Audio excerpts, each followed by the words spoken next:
Good morning, everyone. Today we're going to continue our discussion on introduction to multiple linear regression. First things first, let's have a review of how to navigate through R.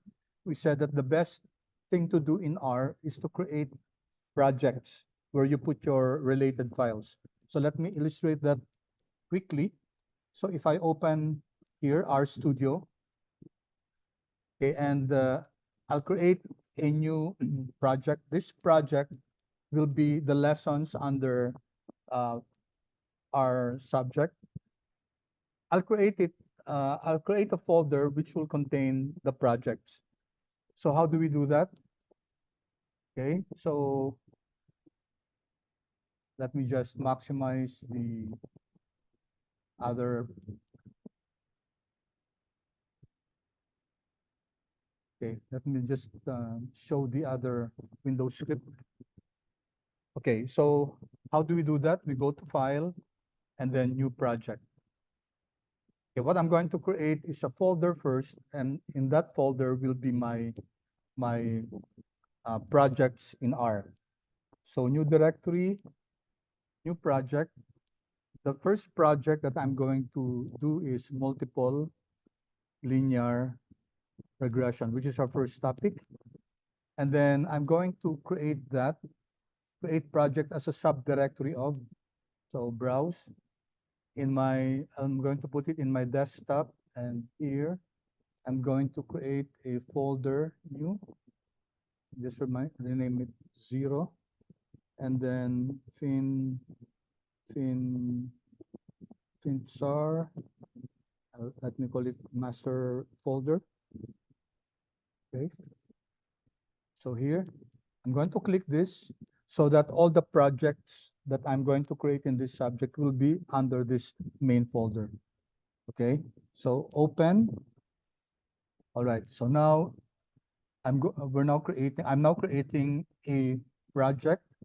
The directory of this first project is multiple linear regression. It will be under the folder FINTSAR master. Okay, now this folder is not a project. This one is a project. Okay, so I'm going to open it in a new session and then create the project. So now you will see that a project will be created by the name of multiple linear regression here.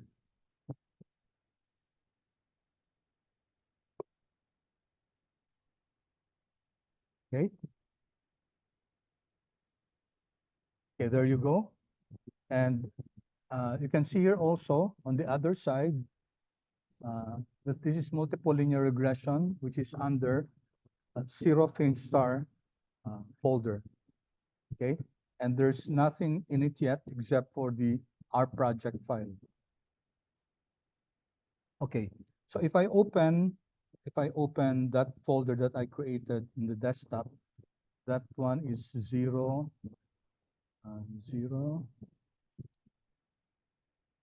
FINSAR master. I open that. Inside that is a project folder here, multiple linear regression in that. And if I open that, I have this R project file in it. So anything that I put inside this one will form part of my R project. Now I have a file here. Okay, I have an R file, and where is that? Multiple linear regression May 9. I'm going to copy this and put it inside my 0, what's that? FINSAR master here, inside this one. Paste. Okay, there you go. And if I take a look at, if I open my R Studio, okay, you can now see that there are two files opened here. R Studio, the one that was open a while ago, and then this one, multiple linear regression. If I click this, you'll notice now that under files, I have now my multiple linear regression, May 9, 2024. Okay, so if I click this, it will be open here, okay, as an RMD file. Okay.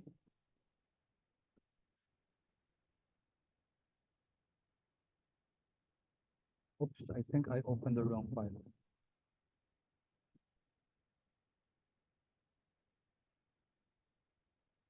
Sorry about this. Let me open a new file.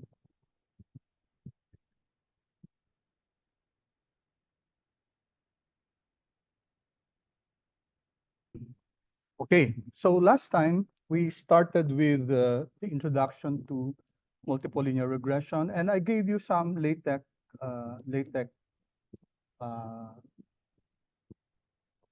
how do you call this? It's a LaTeX formulation, okay? You don't have to learn this now, but you notice that when you're writing in an R Markdown, it's best to use LaTeX because the LaTeX will give you a very good printout of mathematical formulas.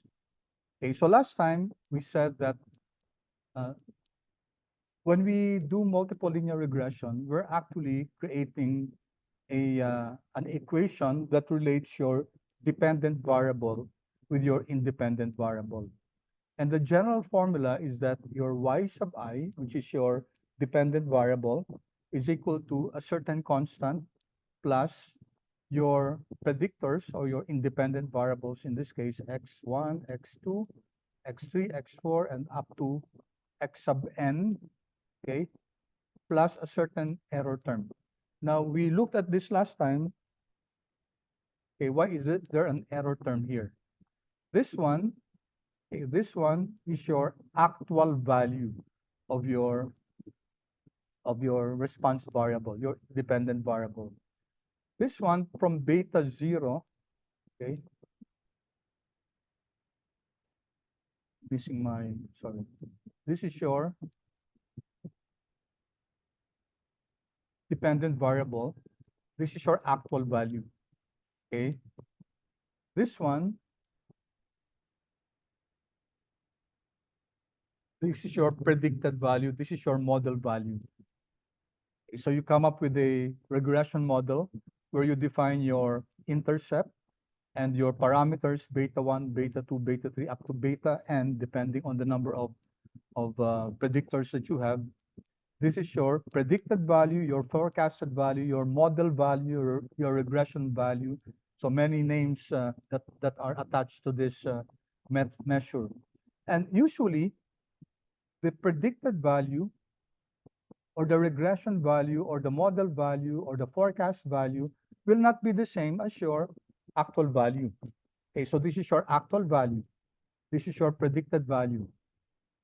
Okay, and the difference between them, in order to make them equal, is accounted for by this, what we call error term, the residual. So last time I said, for example, if the actual value is 12.5, it's 12.5. And then the predicted value, let's say, is 12.1. So it cannot be equal because the predicted value is 12.1 while the actual value is 12.5. So there's a discrepancy there. And the discrepancy is accounted for by what we call the residual or the error term. So in this case, the error term is 0.4. Okay, and that will make it equal.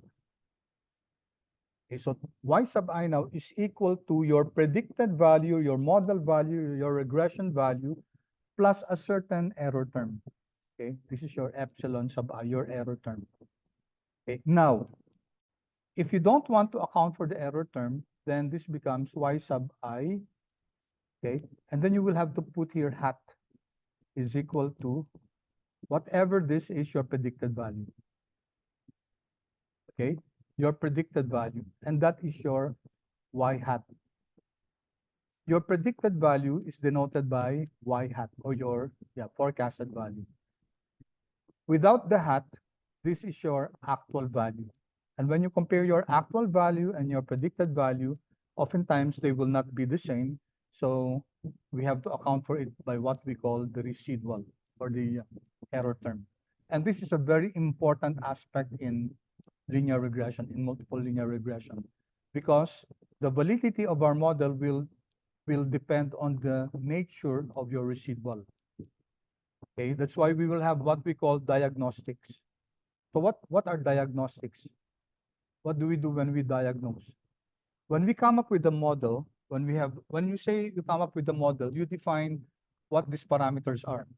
So R will give us the value for the beta null, beta 1, beta 2, beta 3, beta 4, etc. So once we have those values based on our linear regression model, then we can of course compute for the predicted value or forecasted value or regression value, this one, okay? And then we compare it with the actual value, then we have our residuals. Now, our model does not stop there. Whereas in your previous subject, what you might have done before was just to say, okay, we have computed for the parameters, beta null, beta 1, beta 2, etc. Then we're done. Our job is finished. Not so fast. Not so fast. We will have to evaluate whether that model is acceptable because this multiple linear regression model is founded on certain assumptions. Okay, and if those assumptions are not met, then we have what we call uh, problems with respect to your model. All right, so that in a nutshell is what we're going to do in this first part of this subject. We're going to develop models given your dependent variable, given your independent variables.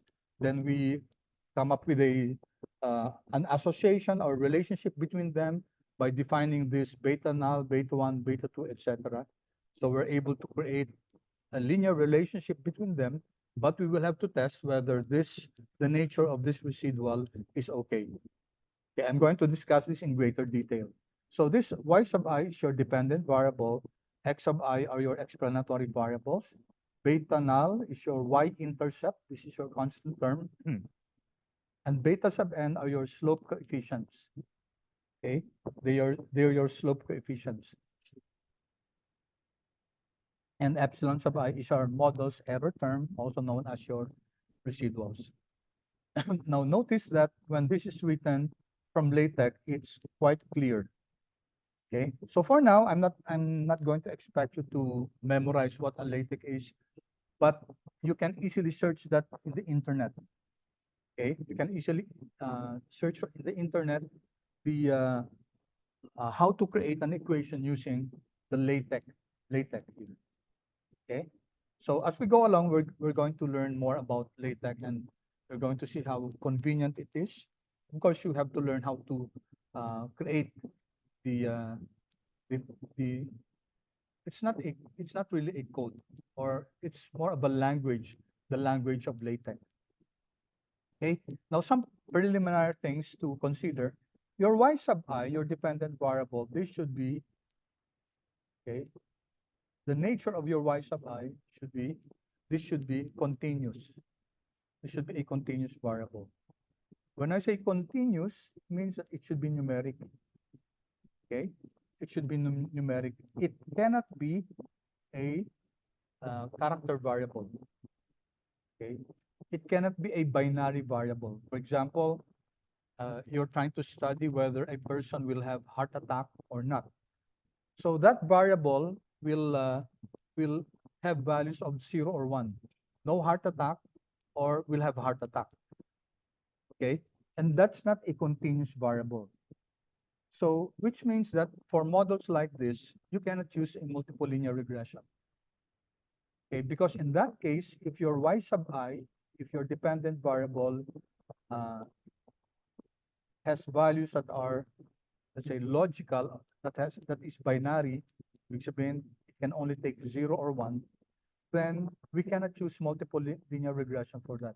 Rather, it the model to be used for that is logistic regression. And we're going to study this also, logistic regression. And that happens when your dependent variable is binary in nature. 0 or 1, yes or no. Okay, so that's a binary variable. Now, as regards your independent variables, or x1, x2, x3, x4, etc., there are no restrictions. So this can be a logistic variable. It can be, for example, if you were, for example, modeling whether a person will have a heart attack or not, your x sub 1 can be, is a patient a smoker or not? So this is yes or no. Okay? In that case, it's okay to use that as an independent variable. Independent variables have no restrictions as regards its type. So this can be binary, this one can be multinomial. Multinomial in the sense that, uh, let's say year level. So pwede siyang frosh, senior, junior, sophomore, etc. So pwede dito yon, no? It can be continuous. Okay? So no restrictions as far as independent variable is concerned. However, for your dependent variable, it has to be continuous if we're doing a multiple linear regression. Okay, let me pause for a while and may I have your feedback if our initial discussions are okay so far. Thank you. All right, very good. Appreciate your feedback. Okay, let me just clear all the drawings. Okay. All right, so let's continue our discussion. Okay. Now I mentioned a while ago that there are certain assumptions that that must be had about the data. Okay. So these are the regression assumptions. When we do multiple linear regression, there are certain assumptions that we have to have on the data, about the data. So let me copy this. You may wish to paste that in your RMD.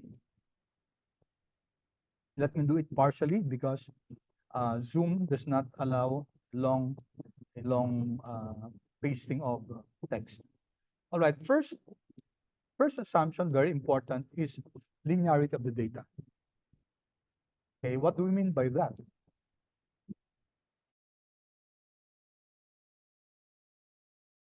What do we mean by the data should be linear? When you say linearity of the data, there are two things about this. The first thing here is that the relationship between your IV and your DV can be characterized by a straight line. When I say IV, it's independent variable. If you plot them, then they should form a straight line. Okay, let me once again annotate that. Suppose you're doing just a simple linear regression. By the way, what's the difference between simple and multiple linear regression? Okay. When you say simple, we're modeling one independent variable using one dependent variable using one independent variable. So that's simple. You have only one independent variable, one predictor.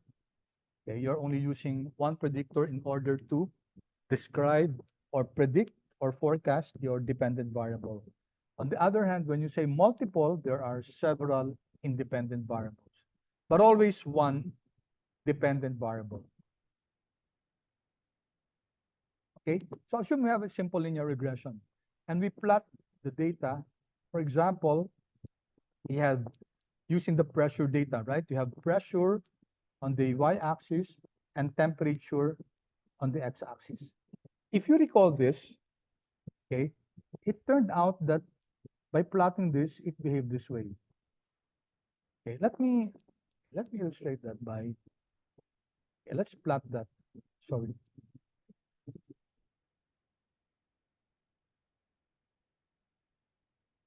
Your drawings. If you recall, I'll just plot pressure. Remember this, our first example. If I run this, okay, take a look at this. Okay, so this is your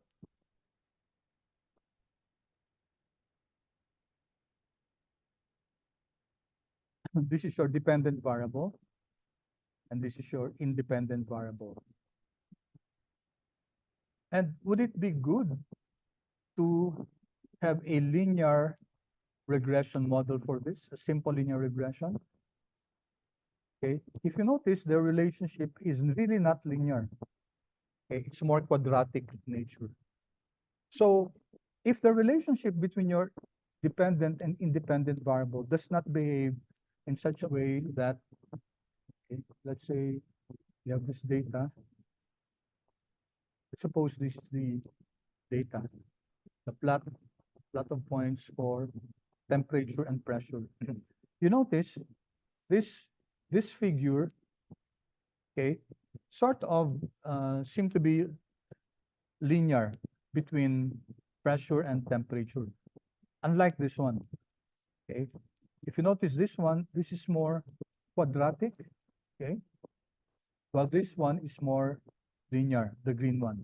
So you can actually create a linear regression model. I'm sorry, it's not really that accurate, my drawing. Okay. So if the data is just like the green one, then that can be construed as a linear relationship between your pressure and your temperature. Unlike this red one, where the relationship does not seem to be linear in nature. Because as one increases, as temperature increases, your pressure increases exponentially. Okay? Parang X, may X squared na relationship to. Okay? So that's what we mean by having a linear relationship between between your variables.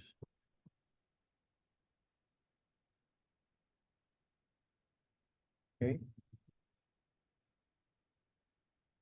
All right. So that's our first assumption. A simple way, of course, just like what we did a while ago, is by producing scatter plots. So if we plot the y variable, the dependent variable, and the independent variable, there has to be, of course, we don't expect that there's a perfect linear relationship between them, but there has to be a semblance of linearity in the relationship between your dependent variable and your independent variable. This might not be a good, this relationship between pressure and temperature in this case might not it might not be good for us to have a linear regression for this one. Okay, because you can see immediately that the relationship is not linear but more quadratic in nature. Okay, so as I mentioned here, how to check? Well, produce a scatter plot. This is a scatter plot where you plot your x and your y and you try to establish what is the nature of the relationship between them. Okay. Second, we have linearity of the parameters. So what's this? Let me copy this.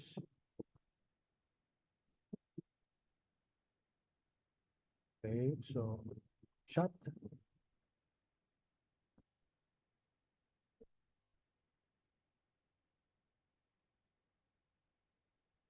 What does it say here?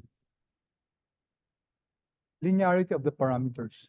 So the second assumption requires that the model, okay, when you say model, that's your y sub I is equal to beta null plus beta 1 times x sub 1, etc. This one. This is our model, right? This is our linear model, our regression model. So assumption number 2 is linearity of the parameters. So what does this mean? It means that your parameters, your betas, beta 1, beta 2, beta 3, okay, has to be linear. Okay, has to be linear. But the variables, independent variables, does not need to be linear. Let me explain that. That sounds very confusing. Okay. In order for OLS to work, the specified model has to be linear in parameters. What are the parameters? The beta 1, beta 2, beta 3. Those are the parameters. I hope that's clear.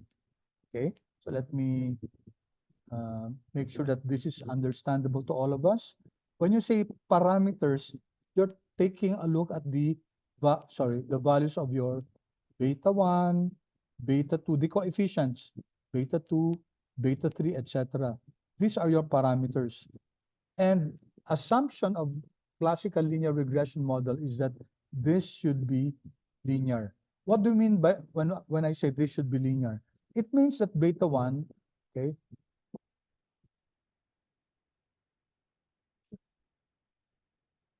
it means that, okay,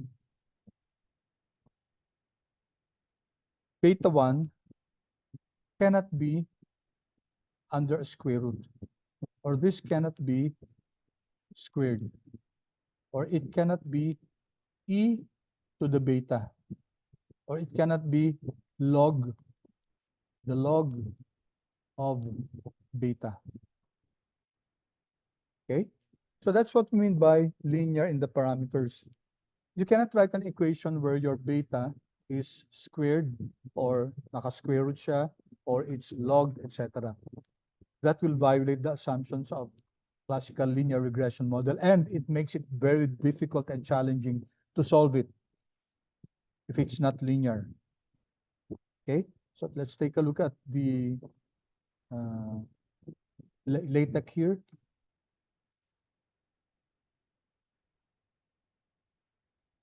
Okay, so this one, text equation 1, okay, this one. Then next line, double backslash y underscore I. So little by little, class, I'm going to explain to you how this is written. You notice y underscore and put in brackets, curly brackets, your I. It's this one. Okay, if you want to put a subscript to a letter, underscore, then curly brackets, what you want to put there. If I put here J, you notice it now becomes y sub ij. Okay, put it after the underscore and then caret brackets, curly brackets. And then, so this is equal to beta underscore 0, just like the one here, okay? And then plus, now notice this one, slash, backslash beta. Backslash beta will print this as a Greek letter, this one. So you have backslash beta, it's this one, okay? And then subscript 0. So beta sub 0, how about this? Beta underscore 1, that's beta 1 here, and then caret brackets, curly brackets 2. So that's squared. Okay, this caret will give the exponent. All right, etc. Okay, beta 1 squared, beta 2, beta sub n, etc. So if we have this, class, if we have this, then we cannot do this. We cannot have a model where your betas are squared or it's a square root, etc. You cannot have that. Assumption 2 of classical linear regression model requires the model to be linear in parameters. So, did I give this? Did I give this LaTeX? No. Let me share that if not.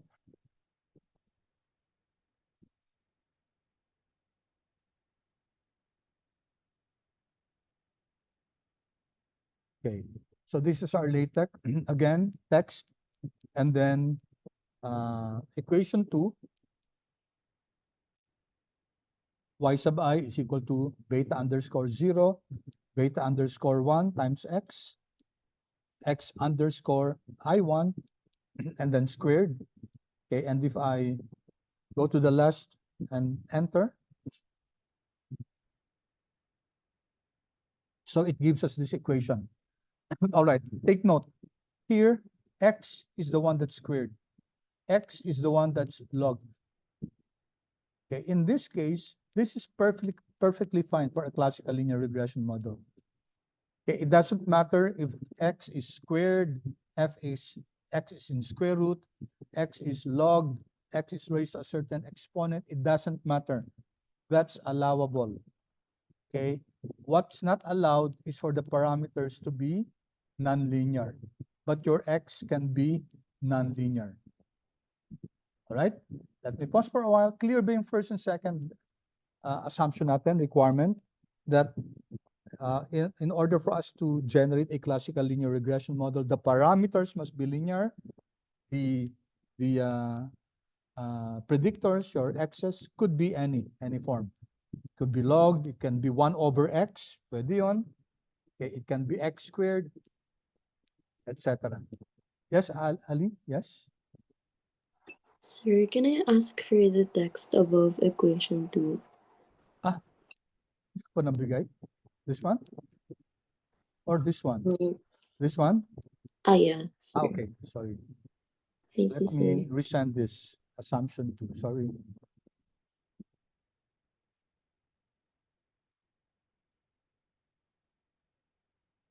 Okay. All right. May I have some confirmation from your end if so far we're okay? Clear ba so far yung first two discussions natin? Ay, hindi ko pa pala na-send. Sorry. Is it okay so far, class? Any questions? Clear? Okay, good. Good. I really appreciate you asking questions, class. Okay, and I really appreciate you also giving me feedback if it's clear. Okay, how about the others?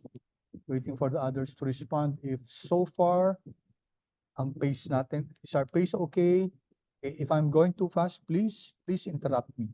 Please ask me to explain a particular concept or part of the lesson that seems unclear to you. Okay, as I said, we're here for the long haul.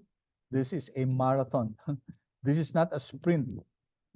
Okay, we're not sprinting here. This is a marathon. We'll really try to allow our lessons to percolate in our minds. No? Okay, good. Thank you so much for your feedback. Assumption number 3, homogeneity of residuals variance. Okay, so we're now being introduced to a new term here. Homogeneity. Distribution of your residuals should be uniform, homogeneous. Okay, so this is the first time that we're mentioning the importance of the residuals, okay, in our model.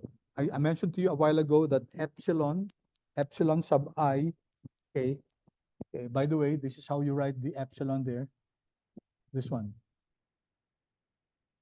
okay, backslash epsilon underscore. This one will create the Greek symbol there, underscore curly brackets I will create the subscript. Okay, so little by little we're going to be familiar with the LaTeX formulation, LaTeX symbols. Okay, so we said that we're going to study the residuals. We're going to analyze them because it's required. The assumption is that your residuals, the variance of the residuals should be, okay, the variance of the residuals should be this one, homogeneous. Or another way to say this is constant variance of your residuals. If the variance of the residuals is constant, then we call it homoskedastic, okay, constant variance. On the other hand, if it's not constant, then we call it heteroskedastic, okay, heteroskedastic. And we have to be worried about this in a sense because it means that it might mean that our model is biased. Okay, so we're going to discuss that in greater detail. Overall, what we want is that we have a model that's blue. So this is our goal, that our model is blue. And what do we mean by blue? Blue stands for the best linear unbiased estimators. Okay, best linear unbiased estimators. Okay, and if our assumptions of classical linear regression model are violated, then it might cease to be a blue model. And if it's not a blue model, then the problem with that is that the forecast might be inaccurate or it might not be acceptable. Okay, so we're going to focus on this in the next few sessions. We will be conscious of the fact that our model should be blue, should be the best linear unbiased estimator. Okay, how does a homoskedastic variance, residual variance look like? And how does a none, how does a, okay, so let's open a new, so, okay, let me open a, ayaw, no? Sige, let me clear drawings and then close this. And then I'll open a new R, just a new R script. I'm going to, there, I'm going to draw here. All right, so let's suppose that we have, this is our actual value, right? And we have our predicted value. Okay, you know the symbol for predicted value, right? There. The difference between your actual and your predicted is your residual. There, I hope this is clear to us. Okay, remember our equation a while ago? Y sub I is equal to, okay, the beta null plus beta 1 x1 plus beta 2 x2 plus etc. Okay, this is our predicted value. And then, as I said, the difference between your actual and your predicted will be your residual. And we can only put the equality here if we put here the residual, E sub I or epsilon sub I. Okay, so this one is given. This one is computed based on the model. Okay, so this one can be computed also. So y sub I minus your y hat will give you your residuals. So suppose we have the figures of your residuals. Okay, and then what we do is that, okay, so let me ask you one thing. If we sum this up, okay, if we sum this up, what will happen? What do we get? What do you think will the value be of your residuals? Anyone? Could anyone guess? So some values here will be 0, some values will be negative, some values will be positive. And if we add everything here, if we add the residuals, the sum of that will be equal to 0. Okay? The sum of that will be equal to 0. Now, why does that happen? Okay, let's suppose we have a simple linear regression. This is our y, this is our x, and if we do the scatter plot, so we have this one, and our regression model line of best fit is this one. Okay, that's our line of best fit. That's our regression line. And then where are the residuals here? The residuals are here. It's the difference between, this is your y hat, right? The values here are your y hats. These are your predicted values. Okay, this is your actual value. The difference between your actual value here and the predicted value here, this one, that difference is your E. That's your residual, right? So for example, this one, this is another actual value. This is the corresponding predicted value. So you notice that we were not able to predict correctly. Our model was not able to predict correctly this point because this is our model value. This is your actual value. The distance between this is your epsilon. That's your error. Another error here. So we have several errors here. When we sum up all these errors, the nature of your regression line is that some of the actual values will be above the regression line, and some of the values will be below the regression line. And if we get the vertical distance between your predicted value and your actual value, you'll get 0. Okay, that will be 0. So what do we need to do? Okay, what will be plotted should be the squared of the errors. Okay, because we cannot add the errors because we will not be able to attain anything out of that. Okay, right. I'll explain this in greater detail when we start with the linear regression model per se. Okay, so let's plot now the residuals. Let's say this is your X and this is your residual E. If your residuals behave this way, example,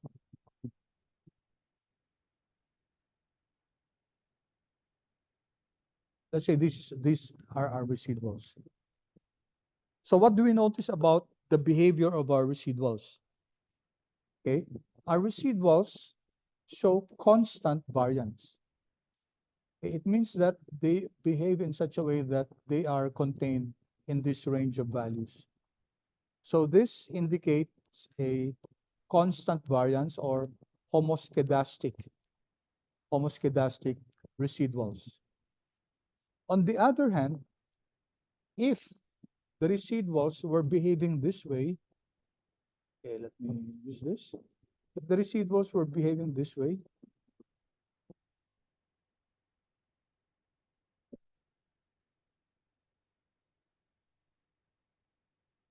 okay, let's say that our residuals is behaving this way.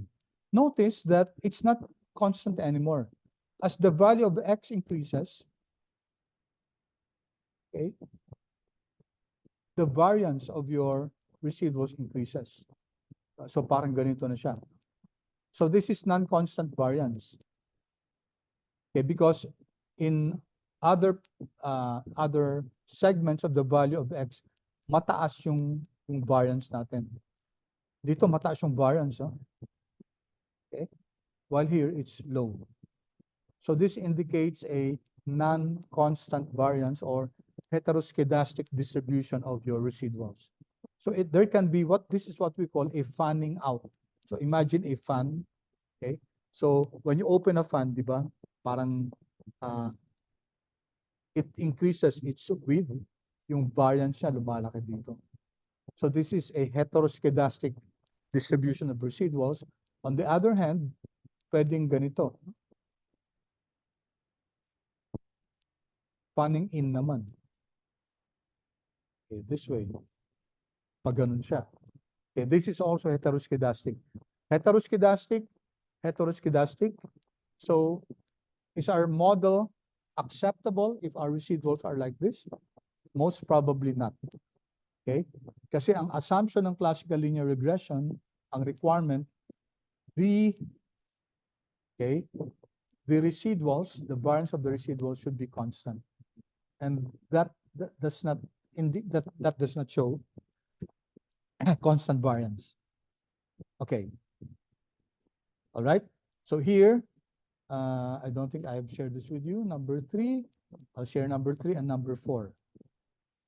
Control C. Chat.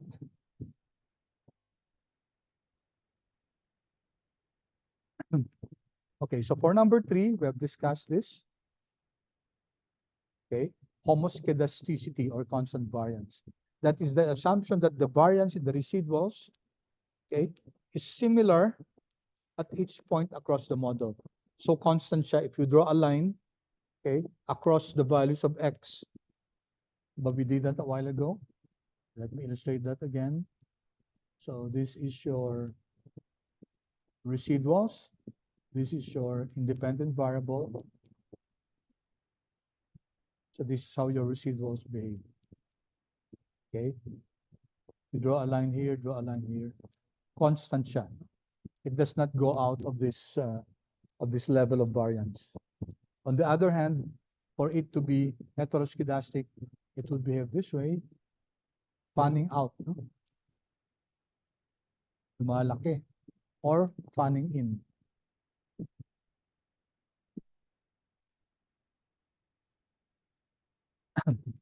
All right?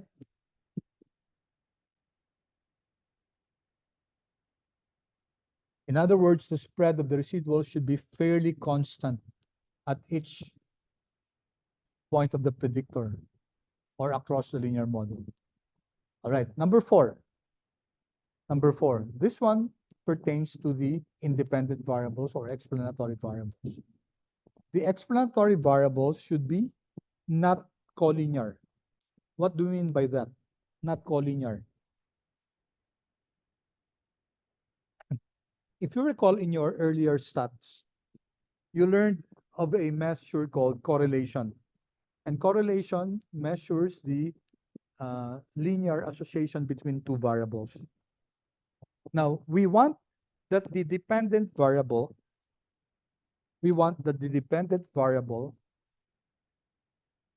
right, that the dependent variable should be highly collinear with your independent variable. As much as possible, when we plot that, there should be a strong linear relationship. You can see here, stronger linear relationship. We want that because that will mean that we will be able to predict your dependent variable given your independent variable. However, what we don't want is that your independent variables are highly collinear.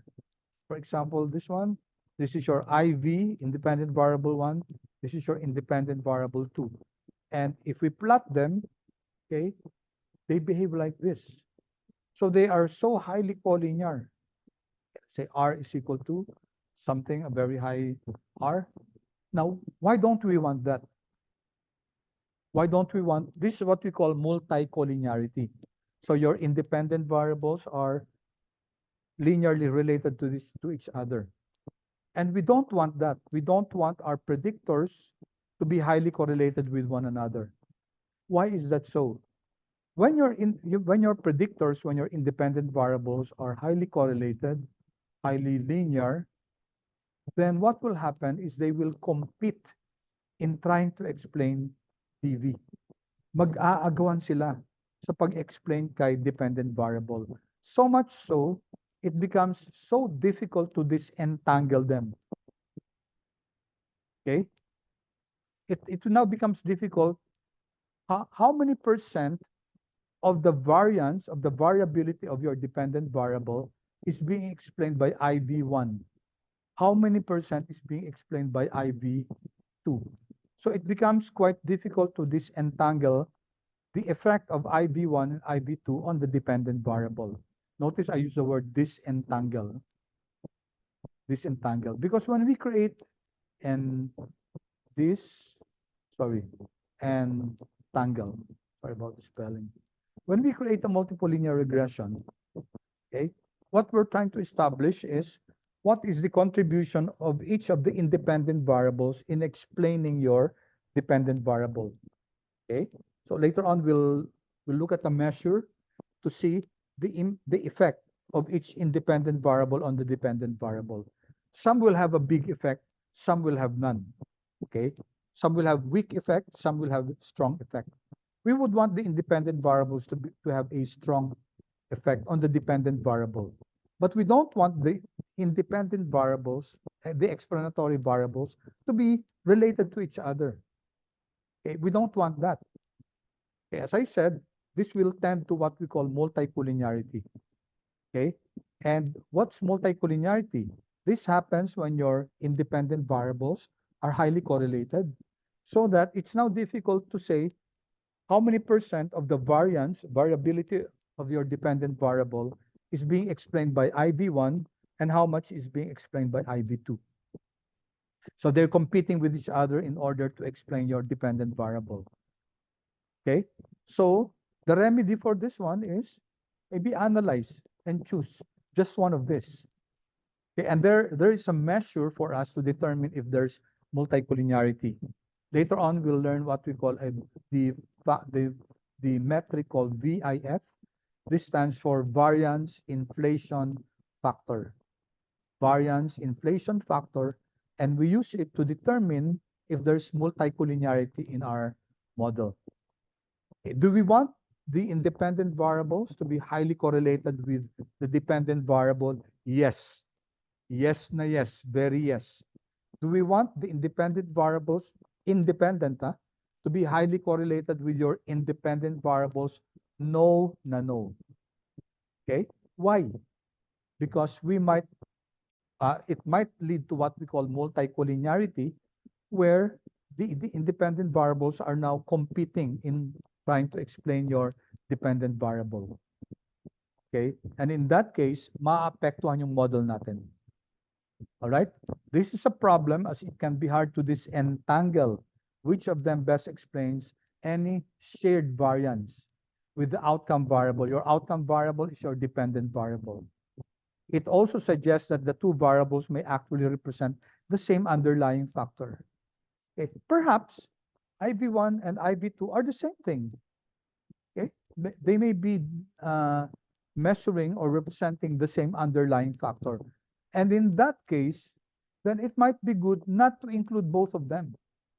Okay? It might be just good to include one of them. Okay, because we would want as much as possible to have what type of a model? We would want to have what we call a parsimonious model. What do you mean by parsimonious model? The root word here is parsimony, no? Yung pagiging kuripot. Yan. Pagtitipid, parsimonious, parsimony, pagiging kuripot. Now, paano pumasok yung pagiging pagkakuripot sa modeling? Kasi, class, if we can explain your dependent variable just using 5 predictors, why bother? Why bother with using 20? Okay? Kung pareho lang naman pala yung predictive power ng 5 dependent variables vis-a-vis 20 dependent variables. So, why bother with the effort? Ba't ka magto 20 independent variables? You're making it difficult. You're making the model more complex. Okay? When in fact, you get the same result with just 5. Okay? So ito, drama to, drama. Okay? Parsimony is very important as far as regression model is concerned. Okay? Parsimonious yung model dapat natin. The lesser the predictors, okay, the better. Kung makakayang ma-explain na, okay, kasi meron din tayong tinatawag to balance this, meron din tayong tinatawag na omitted variable bias. Okay, omitted variable bias. Okay, for example, you're modeling the hourly wage, for example. So you looked at a particular sector, tinitingnan natin yung hourly wage nila, and then, hindi mo sinama yung factor na education. Yung years in college, years of education. Now, it has been established na yung hourly wage ng isang individual is affected. Malaking impact yung education doon. Kunyari, kung PhD ka, o master's, or college graduate, tas nasa university ka, the PhD, those with doctoral degrees, will have a higher hourly wage than those who are just undergrads. Of course. Of course. So it has been established na yung education, may kinalaman yan. It has something to do with hourly wage. And now you're creating a model of hourly wage. And then hindi mo sinama si ano. Ang reason mo, parsimonious tayo wag natin isasama si ano. Let's not include education. Oh, teka muna. How can that be? Education is has such a strong relationship with your hourly wage.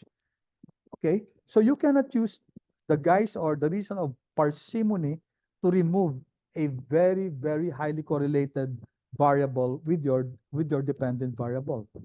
Kasi you will fall into what we call an omitted variable bias. Hindi na magiging maganda yung model mo. No?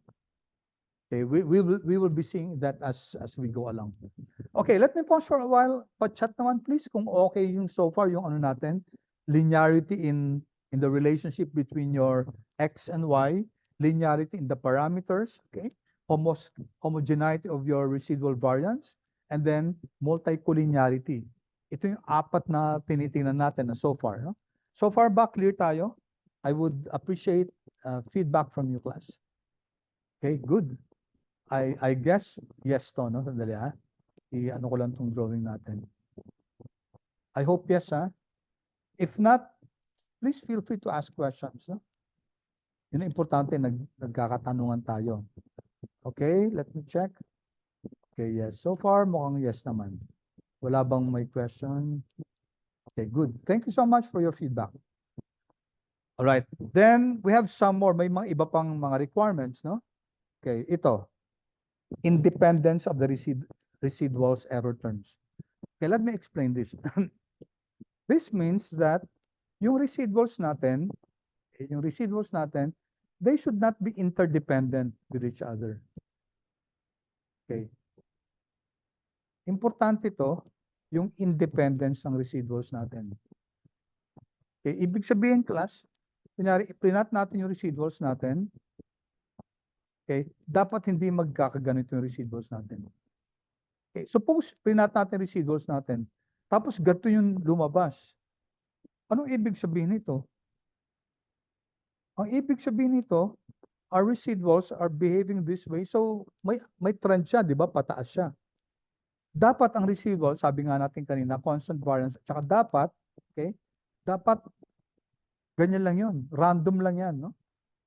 Random lang siya. Wala siya dapat pattern. Kasi kung may pattern siya, ibig sabihin nun, our model was not able to capture this behavior. So pag ganito yung residuals natin, class, back to the drawing board ka. You have to capture this movement of the residuals. Okay? So your model is lacking. Kasi yung residuals mo, it's telling you, oops, I have a trend. I'm going up. And you were not able to capture that trend. Our residuals should behave this way. Ganyan. Dapat walang pattern yan. Dapat hindi pataas. Dapat hindi pababa. Dapat hindi nag-i-increase. Ganito. Dapat hindi nag-decrease yung variance niya. Okay, such is the strict requirement for our residuals. All right, it tells us that your residuals are not independent, they're dependent. Why is that so? Ibig sabihin nun, yung prior na residual mo, okay, generally, yung kasunod niya tumataas. Yung kasunod naman tumataas. Yung kasunod naman tumataas. So ibig sabihin, they're related to each other. Hindi sila independent. They are dependent of each other. Kasi may pattern na ganito. Okay? Now, in this case, it mostly happens for what we call a time series. And not for a cross-sectional data. Okay, let me explain that. No?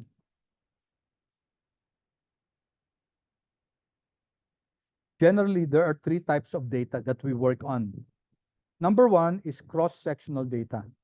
Okay, babalik ako dito May clear our drawings. X muna tayo. Punta ulit tayo sa, let's go here. New R markdown. New script na lang.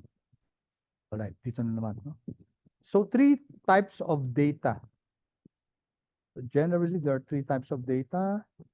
Okay, what are these three types of data? Okay, number one is cross-sectional data.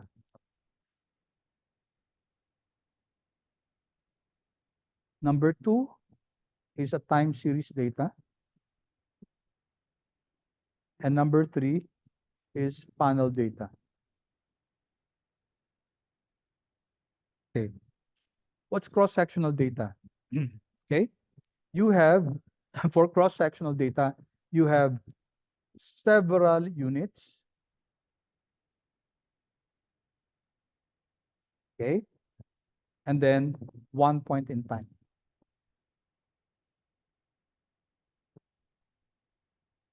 Okay. For example, so suppose we're studying the effect of, let's say, inflation on the GDP, GNP of countries. Okay, so what we do is study, kunyari ASEAN, yung Asia. Okay, so we have several countries, Asian countries. Okay, so we have, let me just cite, yung ASEAN na lang para mabilis, no? Philippines, Malaysia, Thailand, Indonesia, Singapore, ano pa, Vietnam. Okay, let's just focus on the ASEAN 6. Okay, so we have several units. And then you measure, for example, inflation nila. And then you measure GDP, GNP, etc. Some macroeconomic variables.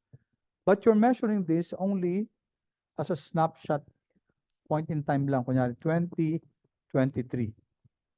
So you're taking a look at these 6 countries, and then this measures inflation, GDP, GNP, employment rate, birth rate, mortality rate, etc. At one point in time, 2023. This type of data is called a cross-sectional data. How do I know, class? Several units. Yan. One point in time, 2023 lang. That's what we call a cross-sectional data. On the other hand, a time series naman, si time series naman, ano siya? Okay? One unit naman. One unit, we're taking a look at, we're focusing on one, either one individual, one country, perhaps, and then several points in time. So dito sila opposite, no? Ito, several units, several individuals. Ito, one individual lang. Ito, one point in time. Ito, several points in time. Alright, so sige, tingnan natin. Philippines lang, no? Tingnan natin si Philippines. So, one unit lang yon. So, we're looking at the progression of GDP or GNP ni Philippines from 1970 up to 2023. Okay, ilang points in time? 1970 hanggang 2023. So, several points in time yan. Ilang unit lang? How many unit ang ino-observe natin? Isa lang, si Philippines. We're focused on the Philippines.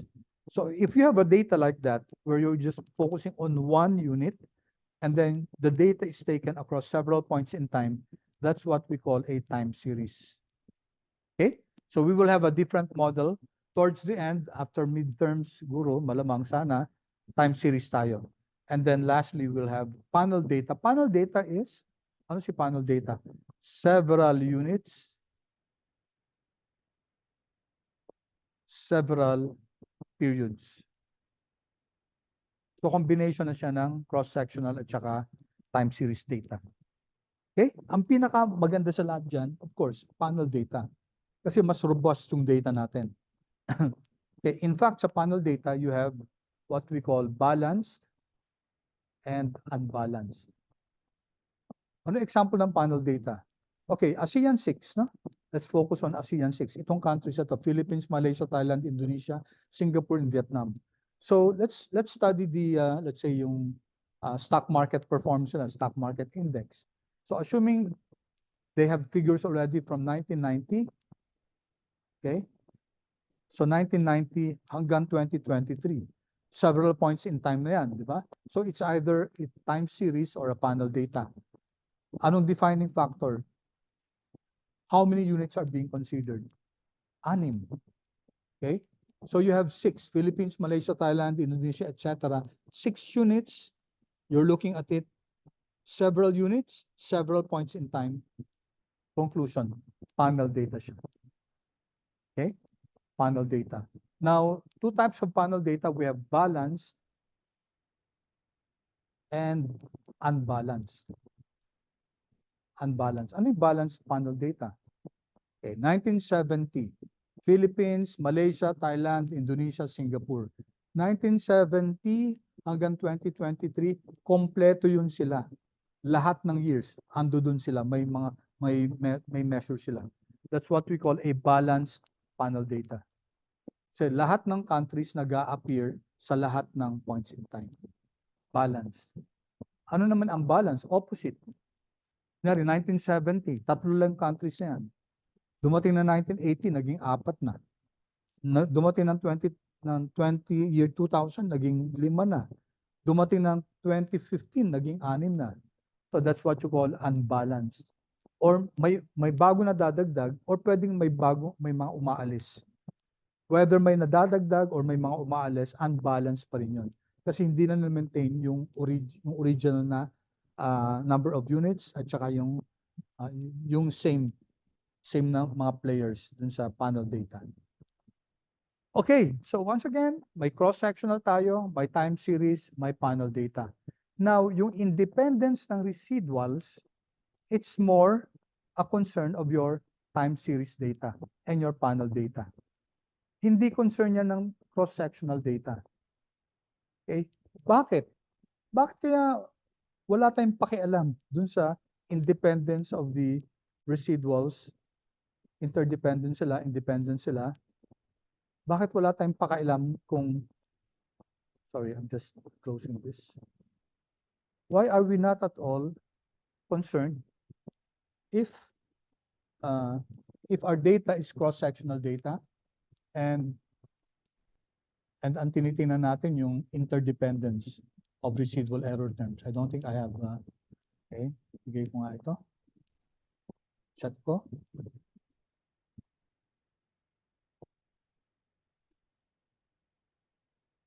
Okay, why? Why class? Because pag cross-sectional data, okay, pwede natin baguhin yung order niyan. Kunyari yung data natin. Okay, Philippines, Malaysia, Thailand, Indonesia, Singapore, Vietnam. Pag binago ko yan, yung order niyan, magbabago na yung position ng residuals, di ba? Correct?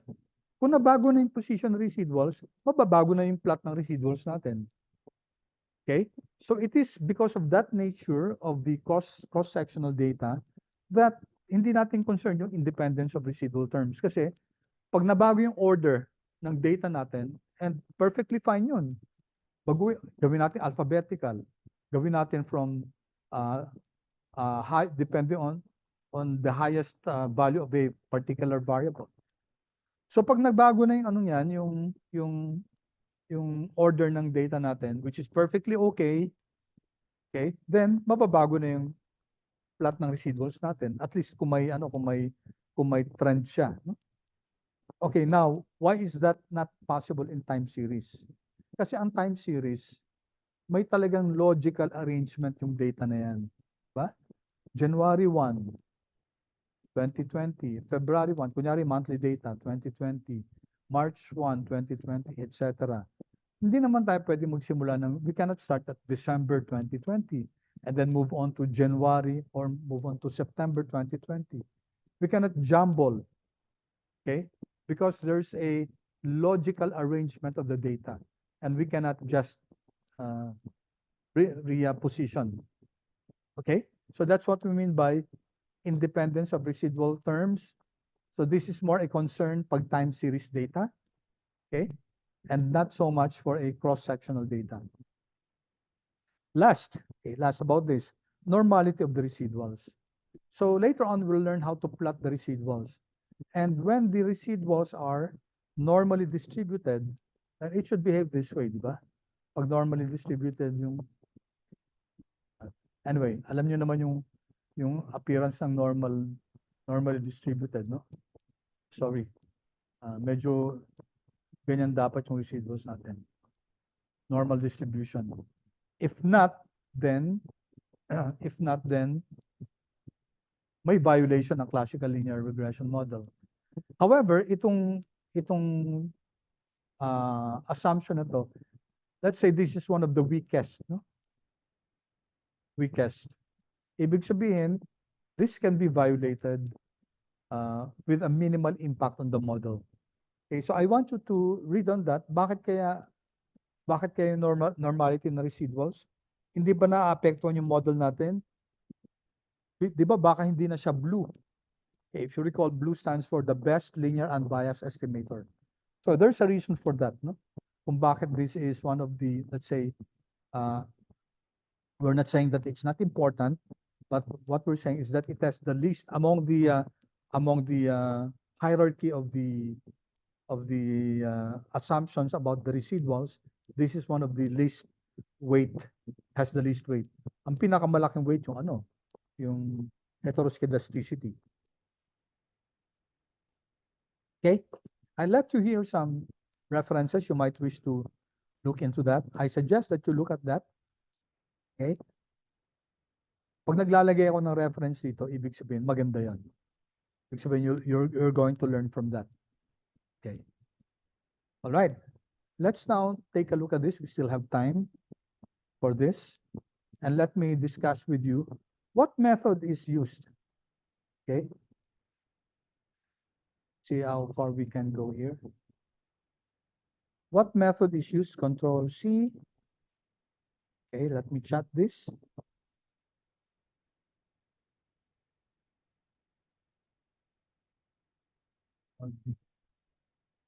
Okay. Okay. So up to here na tayo, no? At least yung properties of least squares regression. All right. So what's the method that's used when we come up with a multiple linear regression model for our data? Okay. The method that's used is what we call, oops, what happened? Am I sharing class? Hello? Hello? Am I still on? Yes, sir. Yes, sir. Yes, sir. Yes po, Sorry, sir. minsan kasi nadi-disengage yung internet eh. Okay, so thank you. All right. Diba, we said that when we do our model, okay, by the way, class, it's only now that I'm dominating the talk, no? In the next few minutes, in the next few sessions, I mean, it will be hands-on tayo, no? Kasi you will now have to do code with me. Okay. By the way, class, dali ah. Okay, let me just, oops, oh, sorry. What nag-stop? Wait.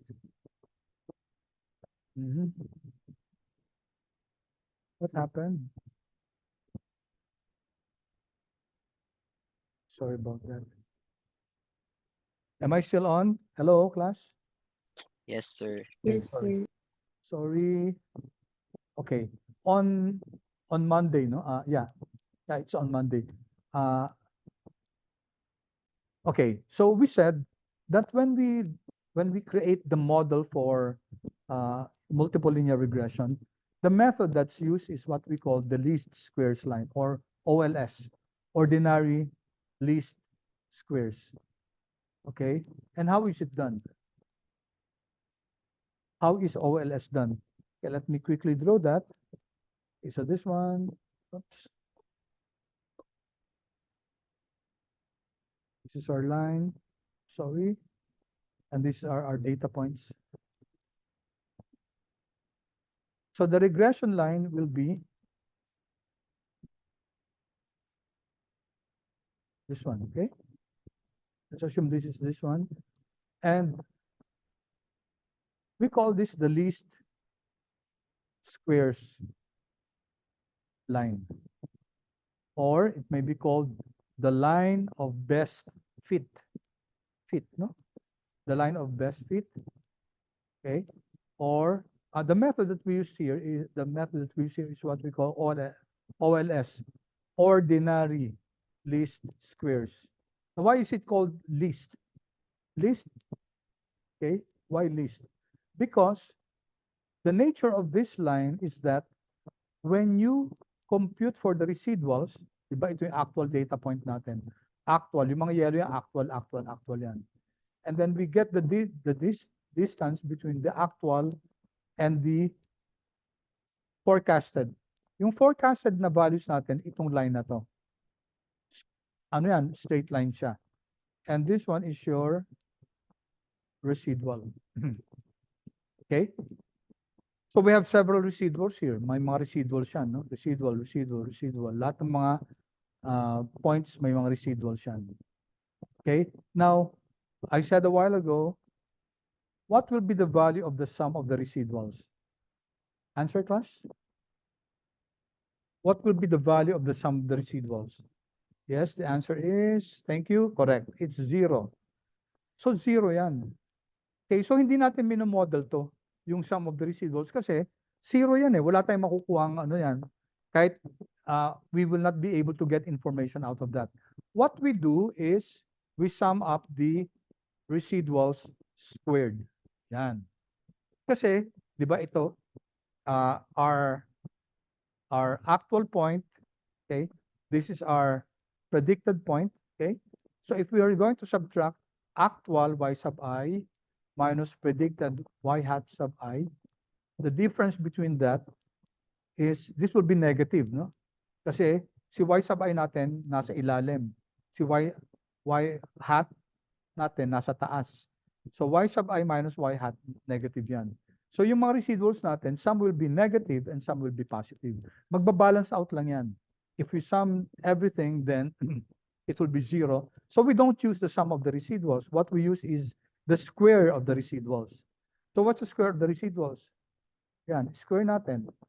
So we're actually, the distance then, square lang natin na ganyan. Some will be big squares, some will be small squares. Okay?